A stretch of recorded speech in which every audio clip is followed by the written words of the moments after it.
Hello, everyone. I'm Dr. Sandeep Sharma, Pediatric Super Specialty Faculty at PrepLadder.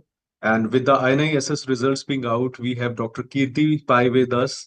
Dr. Kirti is a alumnus. She's a product of PGH Chandigarh, and she has got All India rank 5 in the INISS Pediatric Endocrinology part. And Dr. Kirti, thank you so much for sparing time for this conversation with us, and welcome to this interview. Thank you so much, sir. Thank you. So, Dr. Kirti, before we start, can you please tell us about your background, where you belong to, UG, PG, and what you are currently doing? Yes, sure, sir. My name is Kirti. I belong to Mangalore, Karnataka. I've completed my UG from Karnataka Institute of Medical Science, Hubli, and I've completed my PG this January from PGMR, Chandigarh, sir. Currently, after completing my MD, since I was interested in research, I've joined as a project scientist under ICMR in NICU in PGI itself, and I'm working there as of Okay. now. So, you're working under Dr. Praveen right now. Yes, sir. Dr. Joginder and Dr. Praveen. So, what's the project you are working on, if I may ask you? Sure, sir. Currently, the project I'm working on is and in PDA. So, paracetamol that we give for the treatment, medical treatment of PDA, the dose optimization of that, and other things, sir. Basically, it's a Tremendous, pharmacodynamic kinetic study. tremendous topic you are working on. Paracetamol in Yes, PDA is the, in thing right now. Although AIMS protocol says, it is not being used because of some research issues and dose optimization is not there. So I think in that's the next edition and in the coming days, your study is going to do wonders to the usage of PDA. So coming to right. the exam, Yes, INISS sir. exam, you've given the exam first time this time? This is my second attempt. So, I had given during my MD once. I had given last 6 months ago. I had Okay. qualified that time. This time, I Okay. got to give the interview as well. So you've given the exam two times. What's your Yes, this is my overall second attempt. so you can compare the two exams and you can say, so what's your general overall view of the exam? Like INISS is a very specialty based exam. So Yes, sir. when it comes to endocrinology, what are the areas? What was your analysis of the exam if someone has to prepare? Okay, so from whatever I have given and I have experienced, what I feel is this exam is a very, very good mix of theoretical as well as clinical knowledge. So I feel INISS in particular not just tests your how good you are in theory, but also sees how good you are practically as well, how many patients you've seen, what exposure you have gotten in this field. So I think both are equally important. Yes, sir. And as far as I think books, nothing can replace books. That is there. Sources are very important. I read Nelson during my MD. So Nelson has to be your basic Bible that you use, and you can add on other stuff after that. So you can add on, you should read Sperling if you're interested in pediatric endocrinology. Similarly for other branches as well. And the latest guidelines and articles you should be well versed with. Okay, what is happening right now? What is in and what is not, and what research is being conducted. So, practical knowledge in the field is also very important. Okay. And how did your department assessment go? Because not many people have an idea about the department assessment of INISS. It's a department SS. It is an interview which is conducted in two parts in pediatrics. So we have a proper endocrinology assessment, which will be taken by the respective faculty, and we also have a general pediatric assessment. So both are given equal importance. General pediatrics, they ask questions pertaining to endocrinology and systemic disorders, and the other part is endocrinology proper, where they give you clinical scenarios and ask you what would you do next if you were seeing a patient in real time. So Yes, sir. generally, what the perception of people who are preparing for endocrinology is that only you do diabetes and you do growth hormone and short stature and parathyroid and you are done with it. And a few Yes, sir. topics from thyroid, you're done with it. I hope that is not the case, and there are other aspects also which are touched upon. If you could Yes, just sir. give a glimpse into. Uh, so actually, that was absolutely not the case, to be honest. I think my entire departmental assessment, diabetes was only one question. So rest all was completely different. We were asked about adrenal disorders. We were asked about CH. We were asked about approach to pubertal disorders. So endocrinology issues in adolescence also was of equal importance. So a very comprehensive approach is what would be required. Yes, sir. So, were you reading apart from that? You talked about Sperling. What were you reading the review articles and these latest Yes, sir. technology Yes, also? sir. Yes, sir. Since I've come across such cases in my clinics as well in day to day, during my endocrinology posting in MD, I've gotten two endocrinology proper postings. So since I've come across growth hormone therapy, we have done provocation tests, we have done other tests as well. So we were required to keep ourselves up to date about what is being done and how it should be done, which helped in the theory exam as well, because that time rote learning is less important and it actually becomes at spinal level. Okay, since you've done it day in day out, you know what is to be done at that point, what is the next best step to be done. Since the exam is very clinical, I think the application part of it is also equally important. Yes, absolutely. There will be some one-liners, but they will always ask, and endocrinology especially, they'll always be asking, Yes, sir. this is the scenario, what next is to be done? Yes, sir. Yes, sir. That next, these investigations are to be done, but then you get stuck up unless you are very clear. So, Dr. Yes, sir. Kirti, when did you actually, develop that interest and you thought that, no, endocrinology is my calling? Sir, to be honest, I was actually interested in endocrinology since my first year UG, sir. I've always found it fascinating. And when I decided to take up pediatrics in my UG, somewhere I knew, okay, this is what I would want to do. My postings here and the exposure I've gotten during my MD just further strengthened my interest in the subject and made me want to take it up. It's a wonderful branch. In fact, Yes. once upon a time, it used to be my favorite branch also.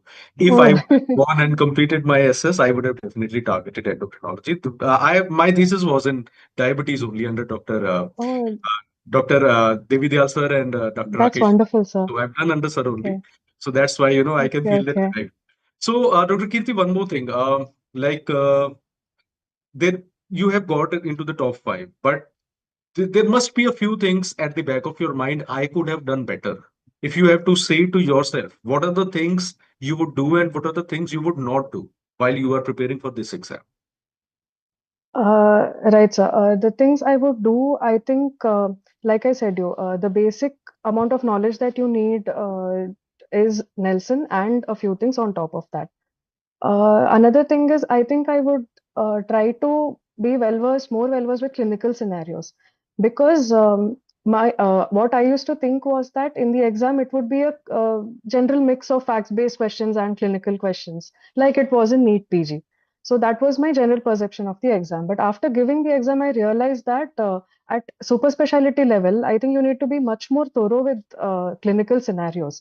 And I think you need much more than books. You need patience, you need correct guidance, you need professors such as yourself who actually teach how to approach a patient rather than just stating facts like, okay, this is what is to be remembered. Rather than that, the general approach of how would you approach a case in a clinic if you're sitting there. So I think I would want to work on that aspect more. Okay, clinically, how would I take care of the patient and what would I do next? That would help, sir, in life and in exam as well. Absolutely, absolutely. Exams, SS exams, especially, are an extension of what you do in the Yes, clinics. sir. Yes, sir. So you cannot prepare for these exams, sitting in a library. Yes, sir. The things you have done in MD or DNB, I think those bedside teachings and those bedside learning is equally important. Yes, sir. Yes, sir. Dr. Kirti, did you use PrepLadder and did you find it useful for your preparation? Yes, sir. I did use PrepLadder during my final year MD, so my fifth and sixth semester. So what I used to feel is when I opened the book to say read some topic, suddenly initially I get very overwhelmed. I don't know what's important, what's not, what all to read. I tend to give equal importance to everything, whatever is mentioned. So when I watched your videos, I saw what actually is important. What should you see in a patient? What is required to treat the patient if he comes with that condition? And with that basic layer for a foundation, then I could add on whatever articles I read and whatever books I read, extra stuff I read about that topic. That is all add on. There is no dearth of sources currently, and Absolutely. there is no end to knowledge. But that basic foundation is where I think PrepLadder helped me. Okay, I know what is to be done here, and then I can add upon it. Yes. See, the whole point is when you're reading Nelson, you cannot jump through. But Yes, when you yes. read for the first time, you don't have time during your MD days also. True, sir. True, It sir. to have an idea. Like, for example, the chapter of cystic fibrosis, it's very vast. But Yes, sir. the first 3 or 4 pages, there is too much of pathophysiology given. You Yes, don't sir. actually need to go too much into it. You just need to form some basic idea. And eventually, when you will be preparing for super specialty, then obviously you have to come back. You have to Yes, come sir. back. But in the initial part, I think building basics and targeting certain areas becomes easy. So that's what we try to do. And did you solve some Yes, sir. MCQs and Q banks also? So Did you get time? MCQs Did you get time? I got a little less time, so it was predominantly videos. And since you mentioned that's not just endocrinology, I think I watched your videos for pretty much all of the subjects, super specialty subjects, and it helped for me. It helped as a whole, like your approach to general pediatrics, it helped me. And since you mentioned your video on cystic fibrosis is actually my favorite video, sir. I was very tensed when I started reading cystic fibrosis. I did not know what to do, but then your video, the concepts got so clear.